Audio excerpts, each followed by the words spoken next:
കഴിഞ്ഞ പ്രാവശ്യം നമ്മൾ മൂർക്കിനിക്കര ഷോപ്പിക്ക് വന്നപ്പോൾ ഈ ഒരു ഗണ്ണ് കണ്ടിട്ടുണ്ടായിരുന്നു. അന്ന് നമുക്കിത് വാങ്ങാനുള്ള പൈസ ഉണ്ടായില്ല. നമ്മൾ ഈ അടുത്ത് തന്നെ അത് എന്തായാലും വാങ്ങുമെന്ന് പറഞ്ഞു. ഇപ്രാവശ്യം നമ്മൾ അത് എടുക്കാനായിട്ട് വന്നിട്ടുള്ള സ്ലിംഗ് ഷോട്ടൊക്കെ അടിച്ചിട്ട് നമുക്ക് മതി. ഇനി നമുക്ക് കുറച്ചൊരു ഗണ്ണിൽ മീൻ പിടിക്കാന്ന് വെച്ചു. അതിന് വന്ന പിന്നെ ചേട്ടൻ ഇതൊക്കെ സ്ക്രൂ ഒക്കെ ഫിറ്റ് ചെയ്ത് തരാമെന്ന് പറഞ്ഞു. പിന്നെ ആ ചേട്ടൻ അവിടെ ഇരുന്നപ്പോൾ നമ്മൾ കുറച്ചൊരു വീഡിയോ എടുക്കാമെന്ന് വെച്ചു കേട്ടോ. നമ്മുടെ കൂടെ ഒന്ന് വീഡിയോ ഒക്കെ വന്നിട്ടുണ്ട്. അത് കഴിഞ്ഞാൽ ചേട്ടൻ റബ്ബറൊക്കെ ഇട്ട് സെറ്റാക്കി തന്നിട്ടുണ്ട്. ഈ പെട്ടിയിൽ തന്നെ 4 റബ്ബർ വേറെ വരുന്നുണ്ട് കേട്ടോ. 4 ഡാർട്ടും നമുക്ക് വേണ്ട നല്ലൊരു മെഷീനൊക്കെ ഉണ്ട്.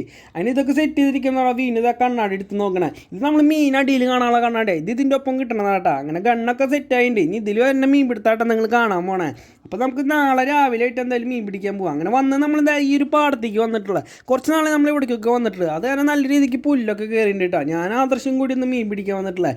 ഇതിലാണെങ്കിൽ കുറേ വരാലോളം പിടിക്കുന്ന വീഡിയോ നമ്മൾ കഴിഞ്ഞ കൊല്ലം കിട്ടണമായിരുന്നു. ആ സ്പോട്ടിക്ക് തന്നെയായിട്ട് വന്നിട്ടുള്ള. ഇപ്രാവശ്യം മഴ പെയ്ത് നല്ല രീതിക്ക് വെള്ളം കയറിയിട്ടുണ്ട്.